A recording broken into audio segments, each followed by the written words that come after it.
Karena kita punya keinginan bahwa kita ingin surganya Allah Subhanahu wa ta'ala. Nah, sehingga dibuatlah terorisme sedemikian rupa yang kemudian digambarkan bahwa orang jihad itu harus ngebom, orang jihad itu harus membunuh orang lain. Atau gambaran kita tentang jihad itu adalah sebuah peperangan.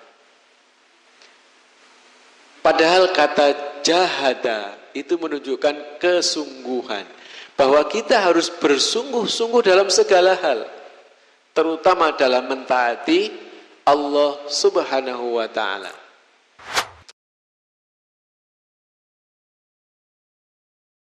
Monggo kita mulai. Bismillahirrahmanirrahim. Assalamualaikum warahmatullahi wabarakatuh. Alhamdulillahi rabbil alamin, alladzi anzala sakinata fi qulubil mu'minin liyazdadu imanan ma'a imanihim. Ashhadu an la ilaha illallah wahdahu la syarika lah, wa ashhadu anna Muhammadan abduhu wa rasuluhu la nabiyya ba'da. Allahumma salli wa sallim wa barik ala sayyidina Muhammad wa ala alihi wa ashabihi ajma'in wa man tabi'ahu bi ihsanin ila yaumiddin, amma ba'd. Qala Allah ta'ala fi kitabihil karim, a'udzu billahi minasy syaithanir rajim. Bismillahirrahmanirrahim. Walladzina jahadu fina lanahdiyannahum subulana wa innallaha lama'al muhsinin. Sadaqallahul adzim. Para jamaah ingkang dipun mulyakaken Allah Subhanahu wa taala, saderengipun monggo kita milai, kita awali majelis kula panjenengan kanthi waosan basmalah ugi shalawat. Bismillahirrahmanirrahim. Allahumma shalli wa sallim wa barik ala sayyidina Muhammad. Salajengipun monggo kula dherekaken kula panjenengan tansah muji syukur dumateng rasa dalem Allah Subhanahu wa taala ingkang dalu punika taksih paring rahmat saha nikmatipun dumateng kula panjenengan sehingga saged bermuwajahah pepanggihan wonten menika majelis kanthi kawontenan sehat. Biqauli alhamdulillahi rabbil alamin. Mugi-mugi kanthi raos syukur kula panjenengan Allah tansah nambahi nikmatipun dumateng kula panjenengan sedaya insyaallah. Salajengipun selawat ugi salam mugi tansah kunjuk dumateng junjungan kula panjenengan sedaya baginda Nabi Muhammad sallallahu alaihi wasallam saha keluarga, kerabat, sahabat lan tiang-tiang ingkang derek lampahipun ngantos dumugi benjing kiamat lan kula panjenengan mugi tansah pikantuk syafaat. Para rawuh kagem keberkahan majelis kula panjenengan lan ugi keberkahan kesehatan kula panjenengan, keluarga ingkang wonten ing dalem, ugi sedherek-sedherek kita ingkang nembe nandhang ujian duka menika gerah utawi napa kemawon, monggo kita suwunaken dumateng Allah Subhanahu wa taala kanthi fadilahipun waosan suratul Fatihah. Liridallah wa lisafati Rasulillah wa kulli niyatin salihah. Al-Fatihah. A'udzu billahi minasyaitonir rajim. Bismillahirrahmanirrahim. Alhamdulillahi rabbil alamin. Ar-Rahmanir Rahim. Maliki yaumiddin. Iyyaka na'budu wa iyyaka nasta'in. Ihdinas siratal mustaqim. Siratal ladzina an'amta 'alaihim ghairil maghdubi 'alaihim waladdallin. Amin. Mugi-mugi kanthi waosan lan fadilah surah Fatihah kala wau Allah tansah ijabah sedaya panyuwunan kula panjenengan insyaallah. Selanjutnya kita akan melanjutkan pembahasan kita tentang kitab Nuzhatul Muttaqin Syarah Riyadhus Shalihin. Alhamdulillah malam hari ini sudah hampir separuh nggih. Sampai di bab ke-11. Kalau kemarin kita bahas bab ke-10 tentang bersegera melakukan kebaikan, di bab 11 ini bab yang berbicara tentang mujahadah. Kenapa menikah Pak mujahadah? Mujahadah itu secara makna bersungguh-sungguh. Kaitannya dengan jahada, dengan jihad. Ada beberapa ayat yang ayat ini secara khusus menjadi napa nggih Pak, saged dipunwastani menjadi landasan lan menjadi sebab yang kemudian dalam kehidupan kita itu menemukan kenikmatan ketika kita berinteraksi dengan sungguh-sungguh terhadap Islam ini. Di antaranya ada sebuah pertanyaan dari Allah Subhanahu wa taala. Banyak ayat yang diawali dengan pertanyaan. Kita ini kadang tiang Jawi Mas Tani niku sok gampang rumongso. Merasa. Rumongso itu merasa. Di antaranya adalah kita ini sering merasa bahwa kita pasti masuk surga. Nah, dalam salah satu ayatnya Allah mempertanyakan, A'udzubillahi minasyaitonirrajim, Bismillahirrahmanirrahim, Am hasibatum an tadkhulul jannah walamma ya'lamillahu alladhina jahadu minkum wa ya'lamas sabirin. Yang kurang lebih artinya, apakah kamu mengira bahwa kamu akan masuk surga padahal belum nampak nyata di hadapan Allah siapa yang berjihad di antara kamu, di antara kalian, dan siapa yang bersabar. Nah, ternyata kalau kita renungkan jamaah yang dimuliakan oleh Allah, salah satu faktor yang menjadikan seseorang itu masuk surga itu adalah jihad. Karena jihad ini harus nampak. Bukan berarti Allah tidak tahu, tetapi Allah belum melihat kesungguhan kita, belum melihat jihad kita dalam menjalankan agama ini. Walamma ya'lamillahu alladhina jahadu minkum. Belum kelihatan di hadapan Allah kalian yang benar-benar berjihad di jalannya. Wa ya'lamas sabirin. Dan belum nampak orang-orang yang sabar. Jihad dan sabar adalah syarat yang akan membuktikan keberadaan kita di hadapan Allah sehingga akan mendapatkan surganya. Nah, disinilah kemudian jamaah yang dimuliakan oleh Allah, kita perlu memperdalam, kita perlu menguatkan pengetahuan kita serta pemahaman kita tentang jihad itu sendiri. Karena pernah dalam kehidupan kita, terutama di Indonesia ini, orang itu menjadi fobia. Fobia ini kenapa nggih, Pak? Kenapa, Pak? Ketakutan yang berlebihan terhadap kata jihad. Karena memang kata jihad ini dibuat sedemikian rupa supaya menjadi sesuatu yang ditakuti oleh banyak orang, bahkan oleh umat Islam sendiri. Kemudian dibuatlah dramatisasi yang sedemikian rupa sehingga kalimat jihad ini menjadi kalimat yang dijauhi oleh semua orang. Para ustadz, para kiai, para ulama hampir tidak berani menyuarakan tentang jihad. Padahal jihad ini sesuatu yang penting. Di ayat yang saya bacakan tadi, kalau saya lupa ayat keberapa, tapi insya Allah di dalam surah Ali Imran,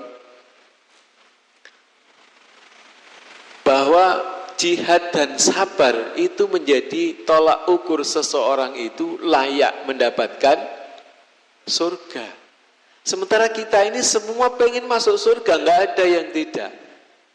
Termasuk kita malam hari ini rela duduk berdingin-dingin. Nuwun sewu kula anget dhewe niki. dilemei panjenengan mboten damel lemek nggih rada adem. Niku nek ditangkleti, lah apa to Pak? Kok repot-repot bar magrib wayahe mulih ngudang putu rela duduk-duduk karena kita punya keinginan bahwa kita ingin surganya Allah Subhanahu wa taala. Nah, sehingga dibuatlah terorisme sedemikian rupa yang kemudian digambarkan bahwa orang jihad itu harus ngebom, orang jihad itu harus membunuh orang lain. Atau gambaran kita tentang jihad itu adalah sebuah peperangan. Padahal kata jahada itu menunjukkan kesungguhan, bahwa kita harus bersungguh-sungguh dalam segala hal, terutama dalam mentaati Allah Subhanahu wa taala. Nah, di dalam Quran surah Al-Ankabut ayat 29 Allah berfirman, a'udzubillahi minasyaitonirrajim, walladzina jahadu fina lanahdiyannahum subulana wa innallaha lama'al muhsinin. Dan orang-orang yang berjihad untuk mencari keridhaan kami, benar-benar akan kami tunjukkan kepada mereka jalan-jalan kami. Dan sesungguhnya Allah benar-benar beserta orang-orang yang berbuat baik. Di dalam ayat ini, berjihad itu adalah bentuk dari kesungguhan seseorang untuk mentaati Allah, kesungguhan seseorang untuk meniti jalan Allah Subhanahu wa taala. Dan perintah Allah itu tidak hanya perang. Kita diperintahkan untuk aqimis shalah, untuk mendirikan salat. Kita diperintahkan untuk wayu'tuz zakah, dan bayarkanlah zakat.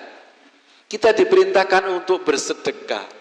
Semua itu harus kita lakukan dengan kesungguhan, dengan serius. Maka disitulah kemudian ada istilah dalam agama kita kemudian disebut dengan mujahadah. Kesungguhan kita dalam mentaati Allah Azza wa Jalla. Dalam kehidupan kita ini, jamaah yang dimuliakan oleh Allah, ada ibadah mahdhah yang sangat luar biasa harus kita tunaikan. Pertama adalah salat, kedua zakat, kemudian apa malih Pak? Puasa, Ramadan, haji bagi yang mampu. Dan itu waktunya ada saat-saatnya. Salat sehari 5 waktu. Puasa setahun 1 bulan. Zakat bagi yang sudah mencapai nisab. Haji bagi yang mampu. Nah, ini harus kita lakukan dengan sungguh-sungguh. Tapi ada ibadah bagi kita yang hukumnya sunnah muakkadah, yang itu berlangsung selama kita menjalaninya, nggak ada jedanya. Kita napa niku Pak? Ibadah yang berlangsung selamanya, selama kita masih berstatus itu, napa nih Kak? Berkeluarga. Kita harus ingat, an-nikahu napa Pak? Nisfuddin. Nikah itu separuh dari agama. Kenapa? Karena memang sulit dan berat. Mboten enak itu.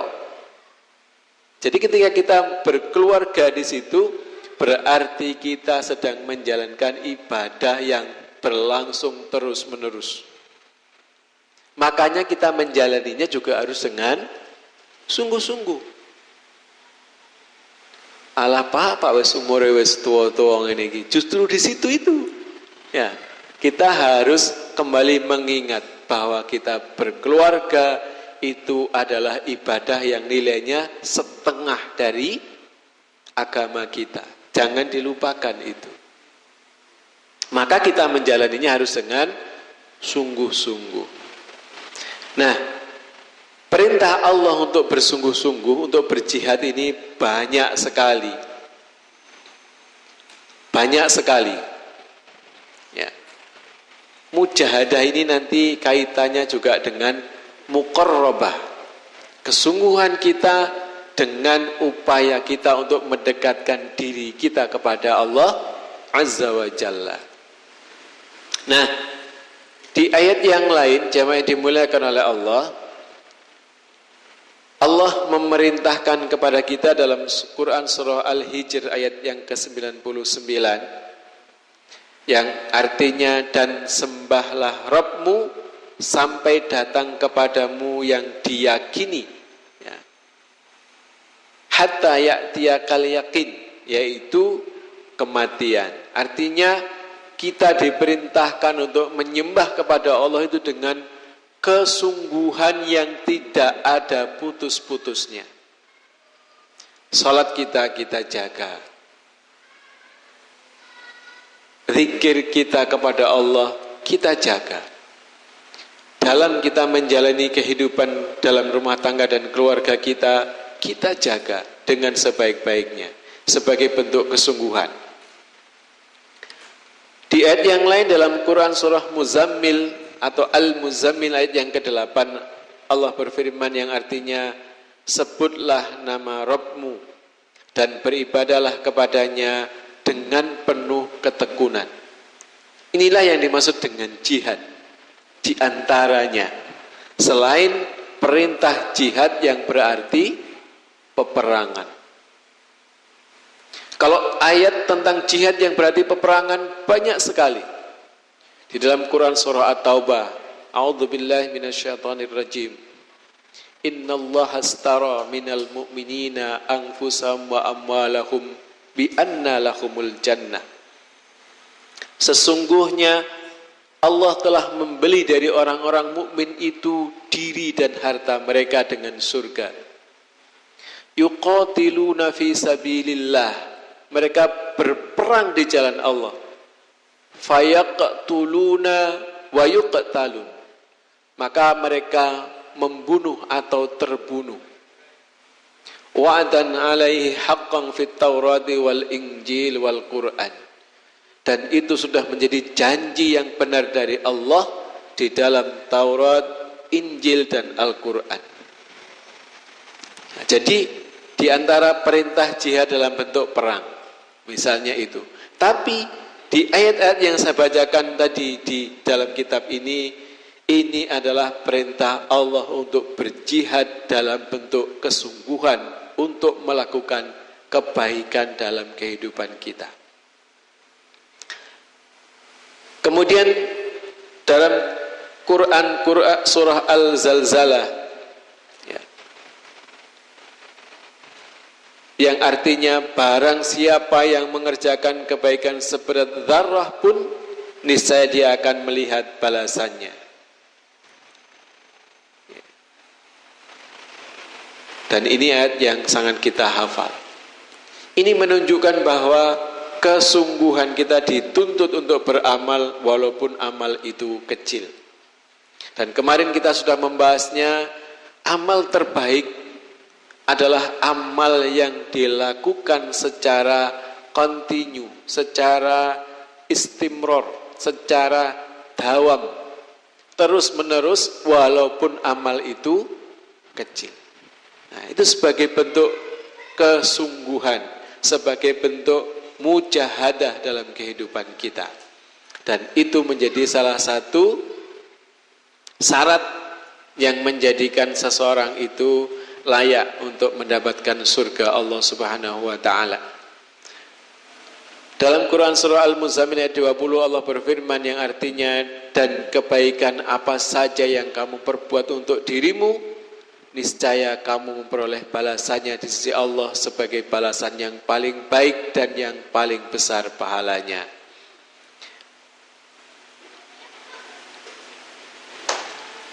Jamaah yang dimuliakan oleh Allah, itu beberapa ayat yang dinukil dalam kitab Nushatul Muttaqin terkait dengan bab mujahadah ini. Bab jihad dalam bahasa lainnya yang menunjukkan kesungguhan. Kita lanjutkan dengan hadis nomor 95. Bismillahirrahmanirrahim. An Abi Hurairah radhiyallahu anhu qala qala Rasulullah sallallahu alaihi wasallam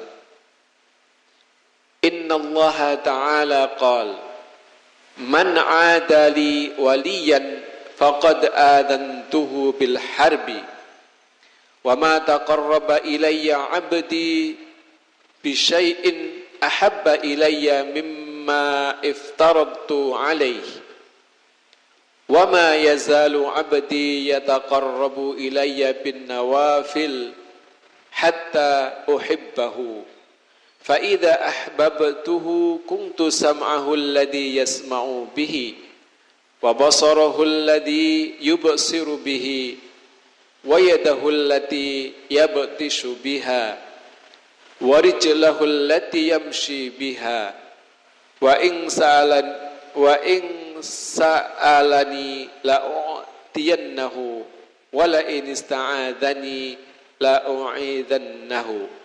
Rawahul Bukhari. Diriwayatkan dari Abu Hurairah radhiyallahu anhu, ia berkata bahwa Rasulullah sallallahu alaihi wasallam bersabda, sesungguhnya Allah Ta'ala berfirman, barang siapa yang memusuhi kekasihku, maka aku nyatakan perang padanya. Sesuatu yang paling aku sukai yang dikerjakan hambaku untuk mendekatkan diri kepadaku adalah amalan yang aku wajibkan kepadanya. Dan tidak henti-hentinya hambaku mendekatkan diri kepadaku dengan amalan-amalan sunnah, sehingga aku mencintainya. Jika aku mencintainya, maka aku menjadi pendengarannya yang dengannya ia mendengar, menjadi matanya yang dengannya ia melihat, menjadi tangannya yang dengannya ia memegang, menjadi kakinya yang dengannya ia berjalan. Jika ia memohon kepadaku, niscaya aku mengabulkannya, dan jika ia memohon perlindungan kepadaku, niscaya aku melindunginya. Hadis Bukhari nomor 6502. Hadis ini jamaah yang dimuliakan oleh Allah, diriwayatkan oleh Abu Hurairah radhiyallahu an, bahwasanya beliau mendengar Rasulullah membacakan ya. Ini termasuk bagian dari Rasulullah membacakan hadis Qudsi, karena bunyinya innallaha ta'ala qala. Jadi Rasulullah menyampaikan sesungguhnya Allah Ta'ala berfirman ya. Dan kalimat pertamanya begitu luar biasa, harus kita cermati, karena di situ ada man ada li waliyan ya. Barang siapa yang memusuhi kekasihku, faqad adantuhu bil harbi, maka aku nyatakan perang padanya. Al-waliyu, ada kalimat al-waliyu atau kekasih ya, berasal dari kata al-wali yang berarti dekat, atau al-wali adalah orang yang dekat dengan Allah. Maka kita sering menyebut ada yang namanya waliyullah, orang yang dekat dengan Allah Azza wa Jalla, atau orang yang menjadi kekasih Allah Azza wa Jalla, dicintai oleh Allah karena kedekatannya. Berarti ketika kita ingin dicintai oleh Allah Azza wa Jalla, maka kita harus mendekatkan diri kita kepada Allah Azza wa Jalla. Dan ketika Allah menyatakan barang siapa yang memusuhi kekasihku, maka aku nyatakan perang kepadanya. Sekarang ada di antara kita yang berani berperang dengan Allah. Berat sekali.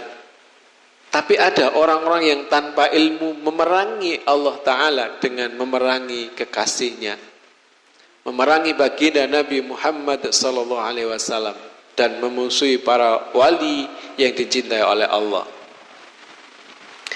Jadi wali di sini adalah orang yang dekat dengan Allah karena ia selalu berusaha mendekatkan diri kepadanya dengan mematuhi berbagai perintahnya dan menjauhi larangannya. Kemudian memperbanyak ibadah sunnah.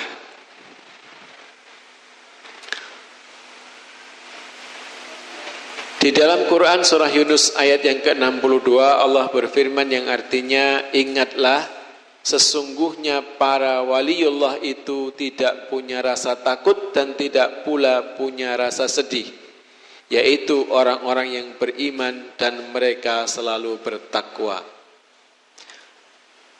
Kalimat berikutnya yang perlu kita cermati dalam hadis ini adalah an-nawafil atau amalan-amalan sunnah adalah jamak dari kata nafilatun yang secara etimologis atau bahasa bermakna tambahan.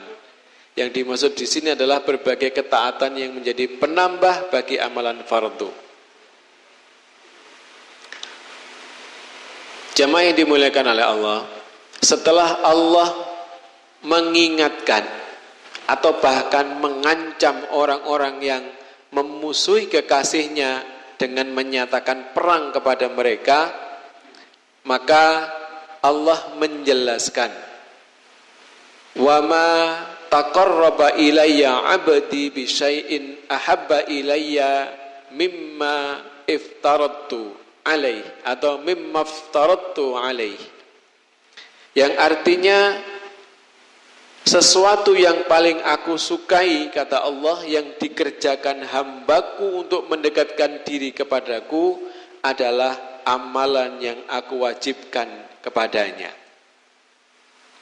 Nah, di sini perlu menjadi perhatian kita bahwa Allah lebih suka atau sesuatu yang paling aku sukai, kata Allah dalam hadis ini, yang dikerjakan seorang hamba untuk mendekatkan diri kepadanya adalah melalui amalan-amalan yang diwajibkan oleh Allah Subhanahu wa ta'ala. Disinilah kemudian perlu kita perhatikan, jangan sampai kita kebalik-balik. Kita punya amalan sunnah yang tidak pernah ditinggalkan dengan sedemikian rupa untuk mendekatkan diri kita kepada Allah, tapi kewajiban-kewajiban yang diwajibkan oleh Allah kepada kita, kita lupakan. Ini tidak boleh. Jadi harus yang wajib dulu. Misalnya, kewajiban kita terkait dengan sholat fardu yang 5 waktu. Itu yang kita perbaiki semaksimal mungkin. Nah, kemudian baru ditambah dengan yang tambahan, nafilah.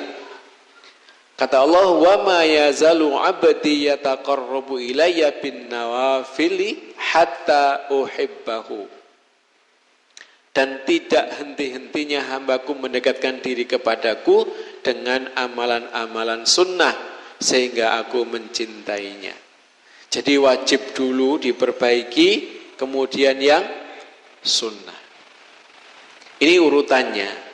Jadi mari kita perbaiki ya. Misalnya contoh yang kadang kita lupa itu ketika kita sholat wajib ya. Sholat wajib ini hukumnya wajib ya, namanya juga wajib ya. Ya ngerti Pak, wajib ya wah kudu dilakoni ya. Ini perlu kita kerjakan dengan apa tadi di awal? Dengan mujahadah, dengan kesungguhan. Artinya kita laksanakan dengan sebaik-baiknya. Maka setelah kita melaksanakan sholat wajib, ada amalan sunnah yang banyak sekali pilihannya. Di antaranya kita membiasakan diri dengan berzikir setelah melaksanakan sholat fardu. Maka tidak boleh zikir kita setelah sholat fardu ini mengalahkan sholat fardu kita. Misalnya karena kita akan bepergian atau kita sedang ada kesibukan. Nah, untuk mengejar agar terlaksana semuanya, sholatnya dicepet nih, coba sholatnya, kutuk, terus wiritan sampai mari. Sehingga mengorbankan yang wajib tadi kita percepat. Seharusnya tidak seperti itu. Kita kerjakan yang wajib dengan sebaik-baiknya. Setelah selesai wajib itu kita kerjakan dengan baik.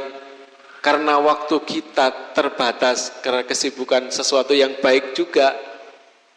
Bukan karena maksiat kepada Allah. Maka kemudian yang nawafil, yang zikir sesudah sholat itu bisa kita ambil poin-poin penting mana yang harus kita amalkan.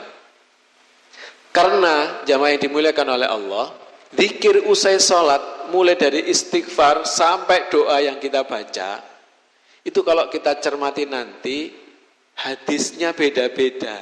Jadi tidak harus semuanya dibaca dengan urutan seperti itu plek setiap hari, tidak harus. Hadisnya sendiri-sendiri. Misalnya tentang kalimat la ilaha illallah wahdah la syarikalah lahul mulku wa lahul hamdu, bisa ditambah dengan yuhyi wa yumitu atau langsung ditutup, itu ada hadisnya sendiri. Pesan baginda Nabi kepada salah seorang sahabat. Maka kemudian rangkaian dari mulai istighfar sampai doa itu adalah ikhtiar dari para ulama agar kita memiliki panduan, biar wirid kita itu ada urutan-urutannya. Dibolak-balik boleh enggak Pak? Ya boleh ya, tapi karena mungkin berdasarkan hadisnya itu disusun sedemikian rupa dan runut, sehingga kemudian jadilah seperti wirid usai sholat yang kita dawamkan. Jangan sampai kemudian yang sunnah ini mengalahkan yang wajib. Nah, kadang kita begitu, sholatnya dicepetno, wiridnya ya di waca sampai mari, ya, karena waktunya mepet, akhirnya sholatnya dipersingkat. Kurang afdal. Ya, karena berdasarkan hadis ini, amalan yang paling dicintai oleh Allah dari seorang hamba yang ingin mendekatkan dirinya kepada Allah adalah dengan melaksanakan yang wajib dengan sebaik-baiknya. Termasuk banyak kita yang kadang kita bersemangat untuk bersedekah, sedekah. Kita lupa bahwa ada kewajiban terhadap harta kita itu, diantaranya adalah apa Pak? Zakat.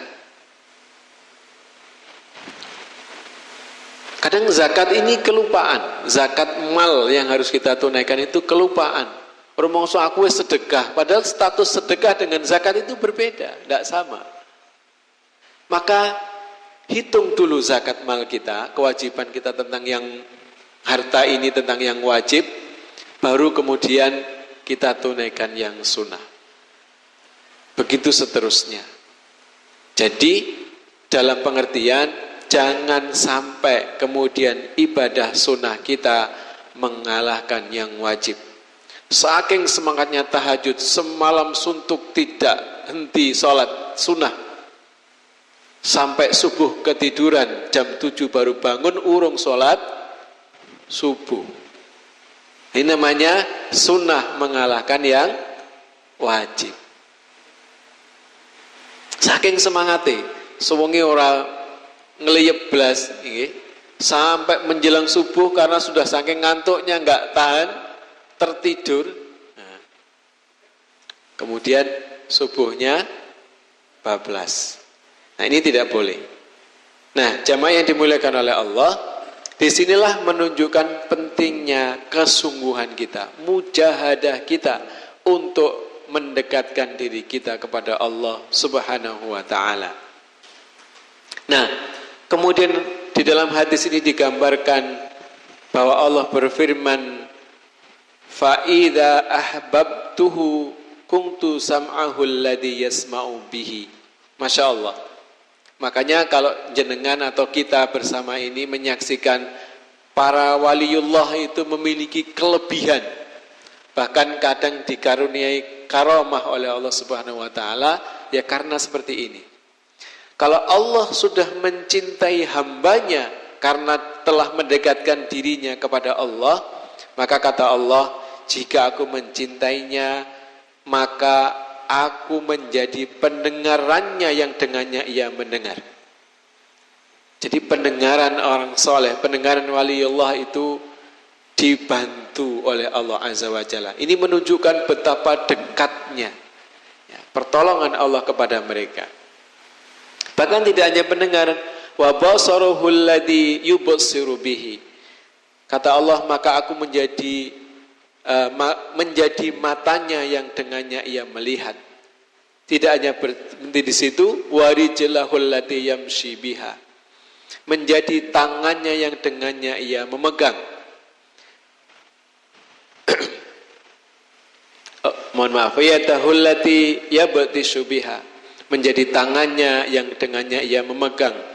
Warijlahul lati yamshi biha, dan menjadi kakinya yang dengannya ia berjalan.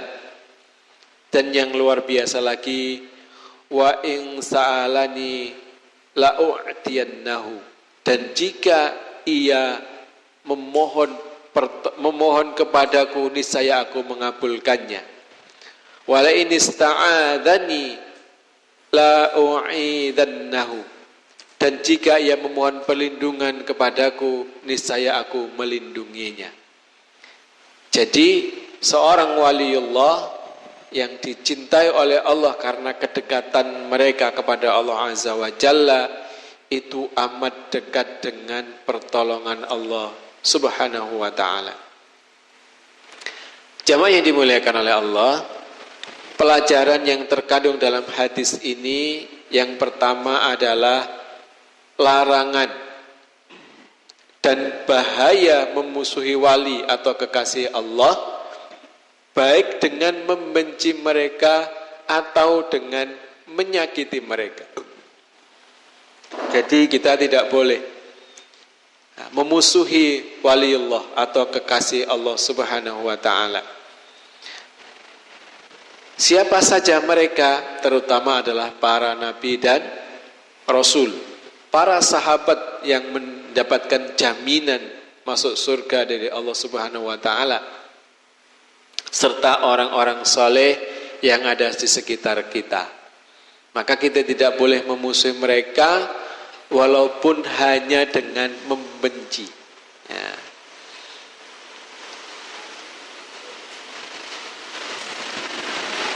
Dalam kitab ini disebutkan, sementara berdebat dengan mereka di hadapan pengadilan untuk mencari kebenaran atau mengeluarkan sesuatu yang tersembunyi, tidak termasuk dalam ancaman ini.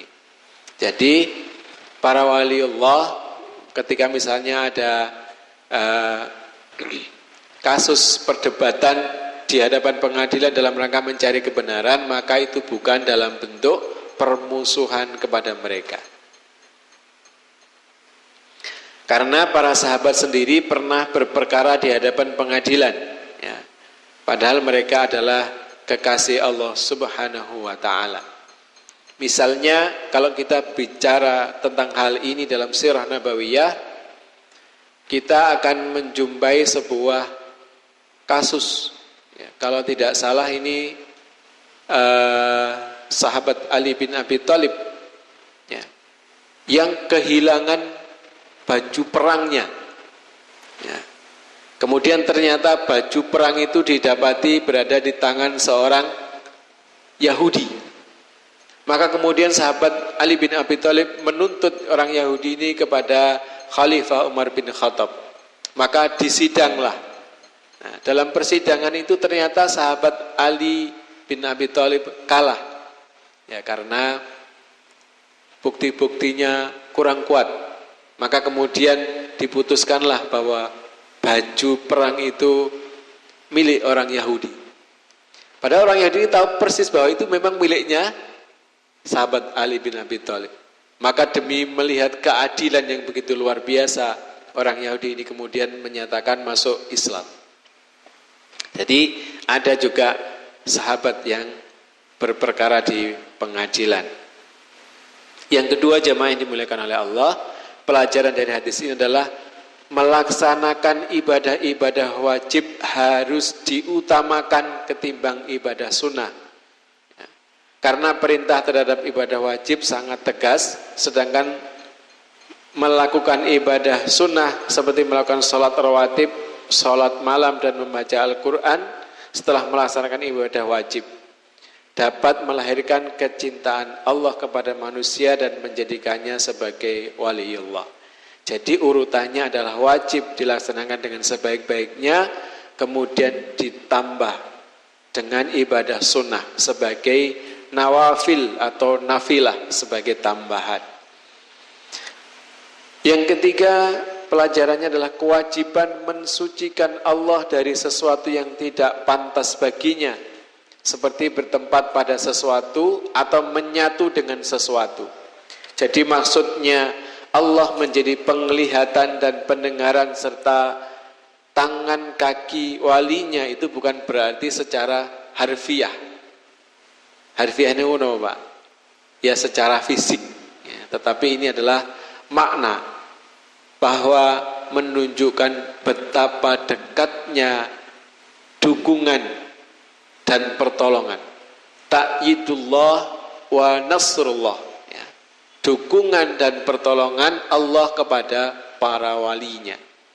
Maka kalau ada peristiwa-peristiwa yang luar biasa pada para waliullah itu karena pertolongan Allah Azza wa Jalla.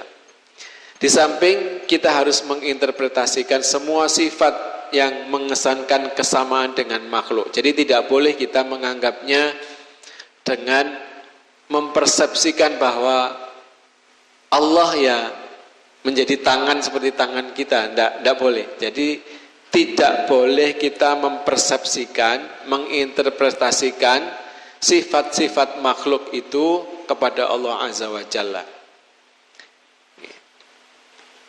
Kepada makna yang pantas bagi zat Allah yang maha mulia atau menyerahkan maksudnya kepadanya. Jadi pemahaman kita adalah ya kita serahkan kepada Allah. Bahwa maksudnya Allah menjadi penglihatan pendengaran itu ya sesuai dengan yang dikehendaki oleh Allah. Kita tidak perlu membayangkan wong kolek waliullah ki terus nek delok iso ngerti barang sing ora ketok. Iso ngerti apa sing ning jero napa Pak? Ning jero karung tanpa harus membukanya. Tidak begitu maksudnya, nggih. Tapi bentuk dukungan dan kedekatan serta pertolongan Allah kepada hambanya. Yang keempat, ketika seorang hamba melakukan ibadah dengan sungguh-sungguh kepada Allah hingga dia sampai pada kedudukan sebagai seorang wali, maka Allah pasti mengabulkan permohonannya jika memang pengabulan itu menjadi kebaikan baginya atau menggantinya dengan sesuatu yang lebih baik darinya, baik di dunia maupun kelak di akhirat. Nah, jadi di antara bentuk kedekatan dan kecintaan Allah kepada walinya ini adalah doanya makbul. Ya, makanya kadang kita minta pertolongan atau minta doa kepada orang yang kita anggap soleh, itu boleh. Ya. Tapi kalau kita anggap itu sebagai sarana untuk apa istilahnya menjadi kepastian, itu yang tidak boleh kita lakukan. Baik, jamaah yang dimuliakan oleh Allah, sudah masuk Isya, baru dapat satu hadis, mudah-mudahan bisa kita lanjutkan tentang mujahadah ini, dan kita dikuatkan oleh Allah untuk senantiasa dalam keimanan dan ketakwaan kita sampai akhir hayat kita dengan kesungguhan sehingga kita husnul khatimah insyaallah. Kita cukupkan dengan hamdalah dan doa menutup majelis. Alhamdulillahirabbil alamin. Subhanakallahumma rabbana wa bihamdika asyhadu an la ilaha illa anta astaghfiruka wa atubu ilaik. Kurang lebihnya mohon maaf. Wallahul muwafiq ila aqwamit thoriq. Wassalamualaikum warahmatullahi wabarakatuh.